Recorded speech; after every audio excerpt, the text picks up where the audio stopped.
તો મેં બનાવી નાખ્યું હતું બટેટાનું શાક ને બનાવવાની હતી ભાખરી, કેમ કે હું ને મમ્મી બે એકલા હતા એટલે અમારે ગમે હાલે ખાવા. મને ગટુને નાઈને બેહાડ્યું, તૈયાર નહોતું થતું. મને કે મમ્મા હું તૈયાર નહીં થાવ. પછી એને ભૂખ લાગી હતી, એ બે ગઈ ખાવા.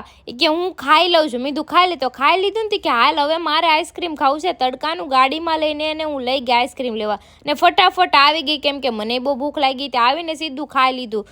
ખાઈને થોડીક વાર બેઠી હતી કે ગટુ મને કે મમ્મા મને મકડા દે. પછી એ મને બીવરાવતી હતી એના કેકડાથી, જોયું. અને કે હાલ હવે શરબત પીવું છે. કેટલા મોટા ગ્લાસમાં શરબત પીવે છે. અને પછી એને લસરપટ્ટી આપી તો લસરપટ્ટી ખાવા માંડી. અને 8:30 થઈ ગયા હતા અને આપણે જવાનું હતું અમરોલી મયુરભાઈના ઘરે.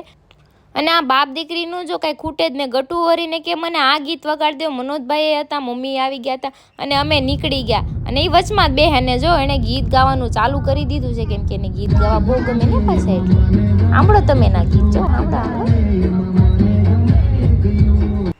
અને પછી VIP સર્કલ આવી ગયા અને ભૂખ લાગી હતી તો મેં કીધું ખાવાનું મંગાવી લીધું. ગટુ કે મારે ચાઉમીન ખાવું છે. બોલો, એને ચાઉમીનનું નામે આવડે છે.